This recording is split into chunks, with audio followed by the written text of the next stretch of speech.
사도행전 13장 32절에서 41절까지 말씀 한 절씩 교독합니다.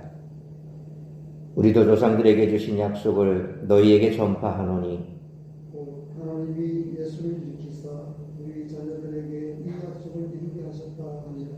시편 6편에 기록한 바와 같이 너는 내 아들이라 오늘 너를 낳았고 또 하나님께서 죽은 자 가운데서 그를 일으키사 다시 썩음을 당하지 않게 하실 것을 가르쳐 이르시되 내가 다윗의 거룩하고 미쁜 은사를 너희에게 주리라 하셨으며 또 다른 시편에 이르렀으되 주의 거룩한 자로 썩음을 당하지 않게 하시리라 하시느니라.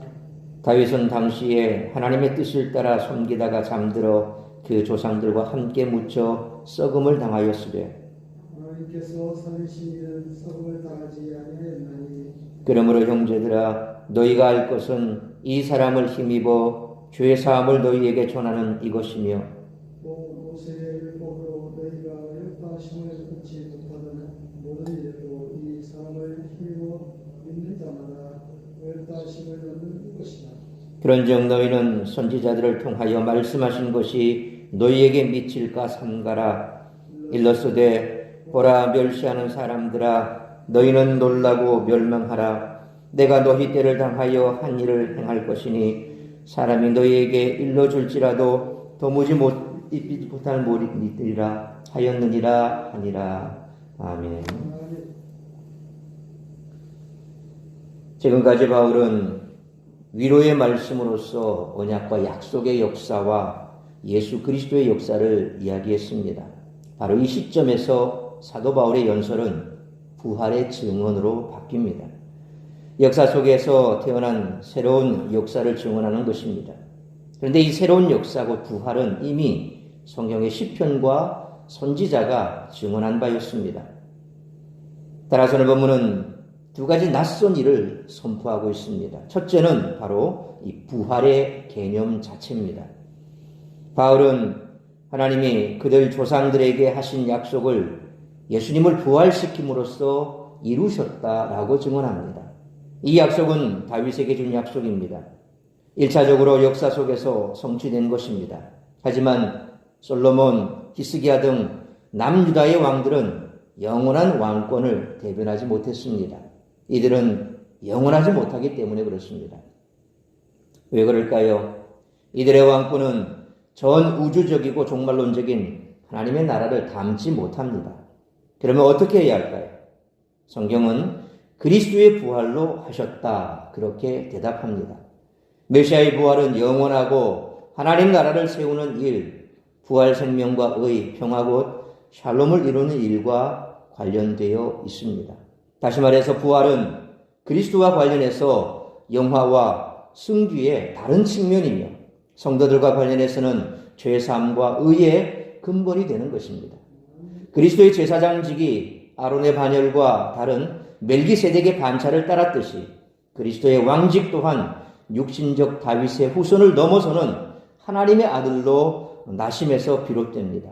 이것이 시편과 선지자들이 증언하고 사도들에게 계시된 부활 개념이라는 것입니다. 둘째는 복음의 낯섦입니다. 바울은 그리스도의 부활 메시지를 이해하기 쉽지 않다는 것을 의식하고 있었습니다. 이것은 마치 하박국 시대에 하나님의 의를 이루시기 위해 갈대아 사람을 일으키시리라는 메시지를 들었을 때 이스라엘에 나타난 반응이었습니다. 그리스도의 십자가와 부활에 의지하는 죄 사함과 의가 이보다 덜 낯설지는 않다는 것입니다. 이것은 다메섹 이전에 바울 자신 또 BCD 안디옥에 이르기 전 그의 복음 사역, 그 이전 하박국 선지자 시대 그리고 오늘 이 시대에도 나타나는 부활 메시지에 대한 낯섦이죠. 사람이 죽었다가 살아나고 또 그 죽은 자를 죽었다 살아난 그 자를 믿으면 죄 사함을 받고 천국에 가고 뭐 이런 것들은 세상 사람들이 들어도 황당하다는 거죠. 죽은 사람이 어떻게 다시 살아날 수가 있고 또 그 사람을 믿는다고 해서 죄 사함을 받고 천국 간다는 거 이해가 안 된다는 거죠. 그러니까 사실상 그 시대나 오늘 시대나 똑같이 인간에게 있어서 이 부활의 개념과 그리고 부활을 통해서 우리가 복음을 믿어 천국에 이른다는 이 개념 자체는 사실상 모두에게 낯선 개념이라는 것입니다. 오늘 사도 바울은 바로 그런 점을 우리에게 얘기하고 있습니다. 이처럼 바울의 설교의 핵심은 단연 예수 그리스도입니다. 바울은 오직 예수 그리스도를 정했습니다. 우리는 바울을 통해 우리가 전해야 할 말씀의 중심이 무엇인지를 깨닫게 됩니다. 복음은 사람들이 잘 먹고 잘 사는 것을 가르치는 것이 아니라 죄의 사함을 얻고 영생에 이르는 길을 가르치는 것입니다. 따라서 이와 같은 오늘 본문의 말씀을 통해 우리들이 깨달아야 할 것은 첫째로 32절로 34절 말씀처럼 예수님만이 온 인류가 기뻐하고 영접해야 할 참된 복음이시라는 것입니다. 32절 말씀처럼 바울은 유대인들에게 복음을 전했습니다. 복음은 곧 예수 그리스도십니다. 하나님은 오래전부터 이스라엘에 메시아를 약속하셨으며 그 메시아는 예수 그리스도이십니다. 33절 말씀처럼 바울은 유대인들에게 그들이 지금껏 기다려왔던 그리스도가 오셨음을 깨우쳤습니다. 하나님은 예수 그리스도를 통해 자신의 약속을 이루셨습니다. 하지만 유대인들은 하나님의 약속이 실현되었음을 깨닫지 못했습니다. 바울은 시편 2편 7절 하반절에 너는 내 아들이라 오늘 내가 너를 낳았도다 라는 말씀에 나오는 하나님의 아들 그리스도가 바로 예수님이심을 전했습니다. 하나님은 성령의 기름 부으심으로 마가복음 1장 11절에서 하늘로부터 소리가 나기를 너는 내 사랑하는 아들이라 내가 너를 기뻐하노라 하시니라 라는 말씀처럼 예수 그리스도를 자신의 사랑하는 아들로 선언하셨습니다. 예수님도 마가복음 14장 36절 말씀처럼 공생의 기간 하나님을 아빠 아버지라 그러죠. 아빠 아버지라 불렀습니다. 하지만 유대인들은 하나님이 보내신 그리스도를 거부했습니다. 예수님이 하나님이 보내신 메시아라는 가장 큰 증거는 바로 부활입니다. 예수님은 십자가에서 운명하셨습니다. 34절 말씀처럼 그는 죽어 장사 지낸 바 되었지만 사흘 만에 다시 살아나심으로 썩음을 당하지 않았습니다. 이 또한 시편 16편 10절에 이는 주께서 내 영혼을 수월에 버리지 아니하시며 주의 거룩한 자를 멸망시키지 않으실 것임이니이다 라는 말씀의 성취로서 메시아에 대한 예언의 실현입니다. 바울은 이사야 55장 3절 하반절에 내가 너희를 위하여 영원한 언약을 맺으리니 곧 다윗에게 허락한 확실한 은혜이니라 라는 말씀을 인용하며 다윗에게 약속된 거룩한 메시아는 곧 예수 그리스도이심을 강조합니다. 다윗의 가문을 통해 오실 그리스도는 바로 예수님이십니다. 온 인류가 예수 그리스도를 통해 영원한 생명과 복을 누리게 됩니다. 그러므로 예수님만이 온 인류가 기뻐하고 영접해야 할 참된 복음이심을 항상 기억하고 복음을 누리며 전하는 복된 삶을 살아가는 우리 모두가 되시기를 축원합니다. 두 번째로 35절로 41절 말씀처럼 우리가 전심으로 알기에 힘써야 할 분은 바로 예수 그리스도시라는 것입니다. 35절로 37절 말씀처럼 다윗은 시편 16편 10절에서 하나님의 거룩한 자는 썩음을 당하지 않는다라고 고백했습니다. 다윗의 고백은 장차 오실 그리스도에 대한 예언이었습니다. 하나님의 거룩한 자는 예수 그리스도이시며 그는 다윗과는 달리 죽으시고 썩음을 당하지 않으셨습니다. 하나님이 그를 다시 살리셨기 때문입니다. 바울은 예수 그리스도께서 하나님이 보내신 메시아이심을 증언합니다. 그의 설교는 예수 그리스도께서 그리스도라는 사실에 맞춰져 있습니다. 바울은 이제 38절 말씀처럼 온 인류가 예수 그리스도를 통해 죄의 사함을 얻을 수 있음을 선포합니다. 예수 그리스도께서 십자가에 달려 죽으신 것은 그의 백성을 대속하기 위함이었습니다. 이제 예수 그리스도를 믿고 영접하는 자들에게 죄의 사함의 은혜와 39절 말씀처럼 의롭다 하심의 은혜가 있습니다. 이처럼 바울이 그들에게 예수 그리스도를 전하는 이유는 예수 그리스도를 통해서만 죄의 사함을 얻고 구원에 이를 수 있기 때문입니다. 우리가 전심으로 알기에 힘써야 할 분은 바로 예수 그리스도십니다. 오늘은 석가탄신일이죠. 그래서 행사도 하고 또 우리 동네도 보면 연등 달고 뭐 이렇게 많이 드러내고 있습니다. 사실 불교가 말하는 것은 구원의 얘기가 아닙니다. 자기 성찰이죠. 자기 성찰. 그리고 어떻게 보면 불교라는 것은 뭐 그들이 말하는 뭐 극락을 얘기를 하고 뭐 또 극락 왕생을 얘기하고 하지만 사실 윤회를 얘기하는 사람들이 뭐 그게 무슨 의미가 있겠습니까? 다음 생에 더 좋은 모습으로 소위 말하면 가난했던 사람은 또 공덕을 많이 쌓아서 그 다음 생에 부잣집에 태어나고 죄를 안 짓고 또 좋은 법을 많이 쌓아서 다음에 또 다른 삶으로 환생하고 뭐 이런 윤회를 얘기를 하는데 극락이 무슨 뭐 의미가 있겠습니까? 사실 요즘 불교가 뭐 이 정상적인 불교는 아닙니다. 다 미신하고 짬뽕이 돼서 한국 불교는 그렇습니다.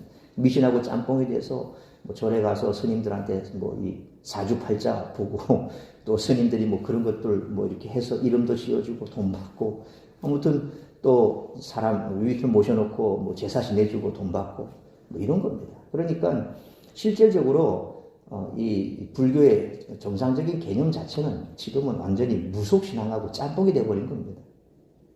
그들이 진정 원하는 것은 그냥 이 땅에서의 복이죠.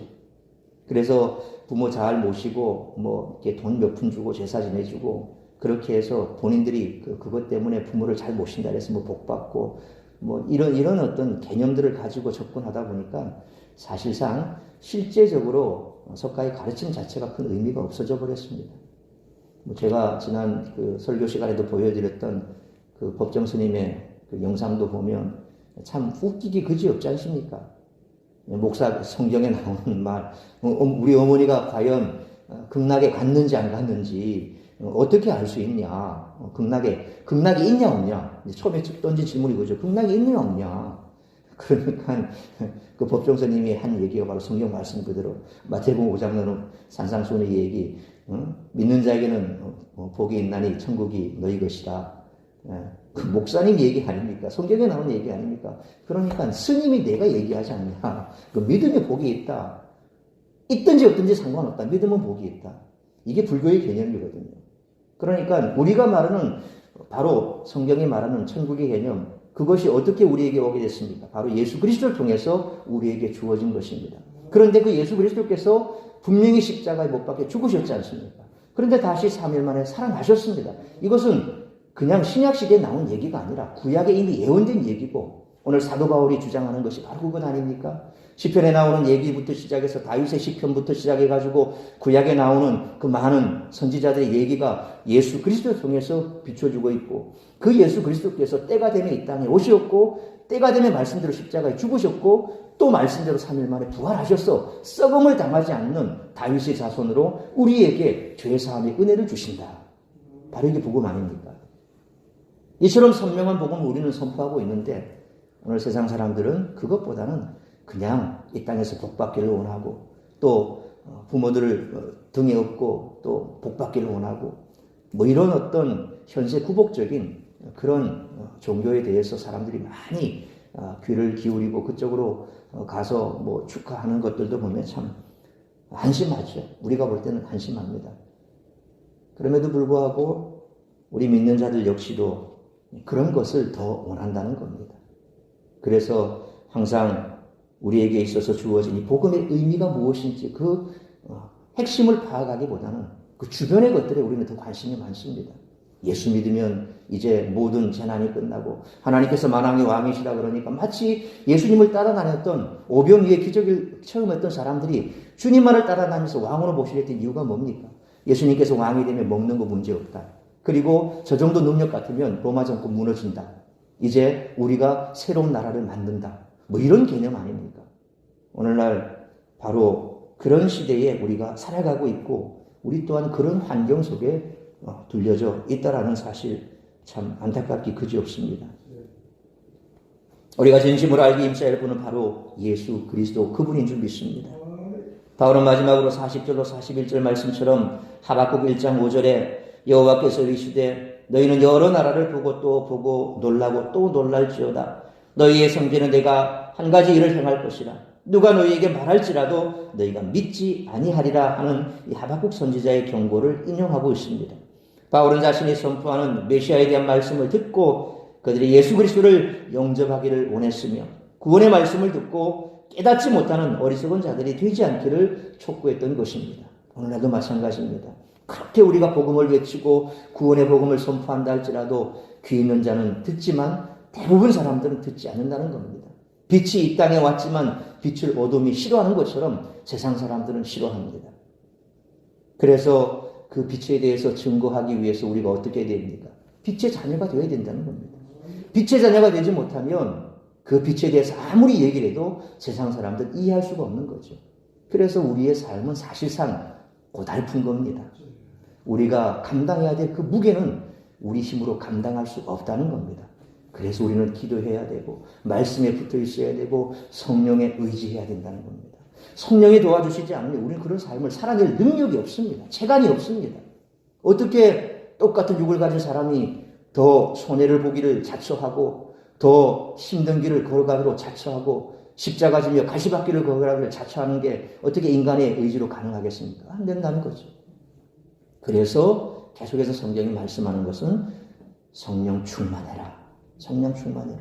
성령 충만해야 그 성령의 능력이 우리에게 임해야 권능 있게 우리가 복음을 전할 수 있고 권능 있는 복음을 전하기 위해서는 성령 충만해야 되고 그 성령 충만할 때 바로 역사가 나타난다는 겁니다.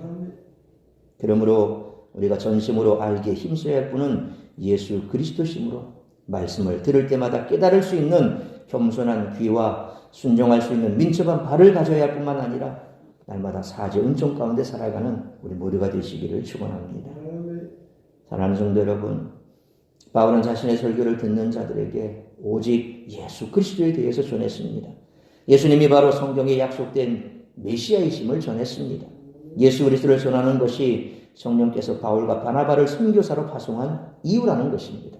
그러므로 복음은 예수 안에 있습니다. 죄 사함과 구원을 위하여 힘써 예수 그리스도를 온 세상에 증거하는 우리 모두가 되시기를 주님의 이름으로 축원합니다.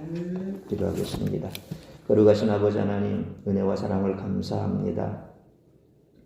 오늘은 거룩한 주일, 복된 주일입니다. 우리가 주의 말씀으로 이 주일을 시작하게 하셨는데 오늘 사도 바울이 외친 것은 바로 복음의 핵심 예수 그리스도입니다. 부활하심으로 말미암아 우리에게 이처럼 복음이 영생의 소망이요 또한 예수 그리스도께서 바로 이 땅에 오실 메시아이심을 부활을 통해서 증명하셨고 그 부활을 우리가 믿는 신앙으로 오늘도 주님 앞에 예배하며 말씀으로 하루를 시작할 수 있는 근간이 된다는 것입니다. 우리가 전해야 할 복음은 예수 그리스도, 그 선명한 십자가 복음이라는 것을 잊지 않고 세상 가운데 헛된 것을 쫓아 살아가는 삶이 아니라 오직 예수, 내가 죽어도 살아도 예수만이 내 몸에서 나타나기를 원한다는 그러한 고백으로 살아갈 수 있는 우리 모두가 되게 하여 주옵소서. 세상 사람들은 오늘 석가탄신이라고 하여서 참 많이 절을 찾아가고 또 부처 앞에 불공을 드리고 정성을 드리는 그런 날로 그들이 살아갈 것입니다. 그러나 헛된 것에 빼앗겨 이처럼 현세구복적인 그런 삶을 자처하는 그들의 모습을 보면 우리는 안타깝기 그지없습니다. 우리를 위하여 죽으신 분은 예수 그리스도십니다. 우리의 영생을 위하여 죽었지만 다시 살아나셨던 분은 예수 그리스도입니다. 복음만이 능력이요 복음만이 생명이요 복음만이 우리를 구원할 수 있는 유일한 길이라고 하는 사실, 예수 그리스도만이 우리에게 주어진 유일한 메시아라는 사실을 세상 사람들은 알지 못합니다. 알지 못하는 그들에게 사도 바울은 깨닫기를 원했고 복음을 들어 영생 얻기를 간절히 소망했습니다. 우리 또한 그런 마음을 허락하여 주옵소서. 빛의 자녀다운 삶을 살아감으로 우리의 삶을 통해 살아계신 하나님을 세상 가운데 증거하고 또한 우리의 삶을 통하여 그들을 주께로 인도하는 그런 일들을 해내는 우리 모든 성도들 되게 하여 주옵시고 이 땅의 모든 크리스찬들이 정말 안디옥의 성도들이 그리스도인이라 칭찬받았던 것처럼 우리 또한 세상 가운데 오늘날 그리스도인으로 거듭나 칭찬받는 삶을 살아낼 수 있도록 성령으로 충만케 하여 주옵소서. 오늘 이 새벽을 시작으로 드려지는 모든 예배 가운데 함께하여 주옵시고 예배의 기쁨이 회복이 되고 또한 그 감격 속에서 우리가 한 주간의 삶을 힘있게 살아낼 수 있도록 은총 베풀어 주시옵소서. 이 모든 말씀 우리를 구원하신 우리 구주 예수 그리스도의 이름으로 기도하옵나이다. 아멘.